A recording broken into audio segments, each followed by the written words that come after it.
The heavyweight division is on its way back up. What I'm going to say is Wladimir Klitschko, 62-3 with 52 knockouts. He's won 20 straight fights. He has not lost since April of 2004. He is the WBA, the WBO, the IBO, the IBF, and all those other belts under it in the heavyweight division. He's got a long line of now good heavyweights that can make the division exciting. When you name the names of Deontay Wilder, who has a question mark around him, Tyson Fury, question mark, Derek Chisora if he beats Tyson Fury, Brian Jennings, question mark, Kubrat Pulev, question mark, and the list goes on. Now, what I want to say first is that I'm T-Street Controversy Live, Real Combat Media. I cover boxing.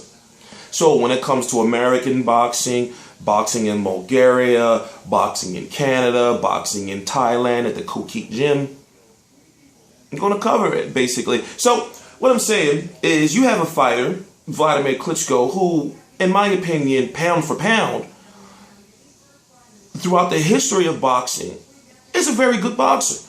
But see, you can't say he's one of the greatest of all time because of this generation of not that many good heavyweights. I mean, ever since Lennox Lewis, Evander Holyfield, and the Mike Tysons, has been the Klitschko's era. Him and his big brother Vitaly. Vitaly is now retired in politics. But wait. Let me get to the purpose of the video.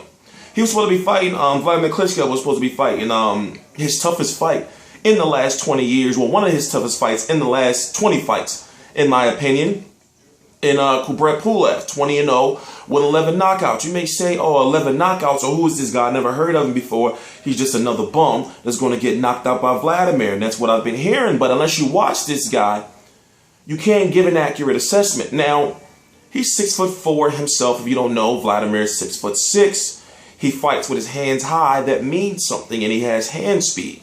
No, so when you look at the fighters Wladimir has been fighting, the somewhat lumbering fighters, the Alex Leopold, 2 fights with Tony Thompson. This guy is different. This guy also fought Tony Thompson, Alexander Ustinov, who was supposed to fight Tyson Fury, who's partially undefeated. Michael, was somewhat, whatever.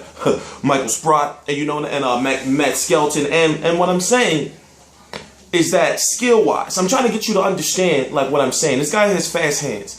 He fights with his hands up here, so he's going to sit there and he's got excellent eye contact and the head movement. So he's right there. Just imagine, just think of it think of it this way. How fans say Amir Khan and Floyd Mayweather would be a good fight because of Amir Khan's skills and hand speed and all that stuff. Well, this is the way I look at Kubrat Pulev. This is a guy who can beat Wladimir Klitschko. He can stop Wladimir Klitschko. Wladimir Klitschko has a bicep injury. The fight was supposed to happen September the 6th, 2014 in Germany, but now it's being postponed for sometime in later November. So what we have here is we have a fight with Tyson Fury versus Derek Chisora, also in November. We have Bermane Stiverne and Deontay Wilder, who's going to be fighting sometime at the end of this year. Most likely probably November or December, for that WBC 200-pound title, which is heavyweight title, which was once Vitaly Klitschko's. Remember, Vitaly retired, and basically that belt is just haunted by his ghost, because if he ever wants to come back, he can go fight for that belt and most likely beat a lot of these guys. Now, when it comes to Wladimir Klitschko, people say, how do you rank him against, Muhammad Ali and all that? I'm thinking well, okay, all right, I mean, you're going to just go like Muhammad Ali, though? Or when they say Mike Tyson. Some people say he would knock out Mike Tyson. I say Mike Tyson's head movement was crazy. Mike Tyson's head movement was crazy. I'm sorry, Mike Tyson would destroy these heavyweights, every single one of them. If I think of heavyweights like right now, I'm talking about 2014 heavyweights, Mike Tyson would destroy every single one of them.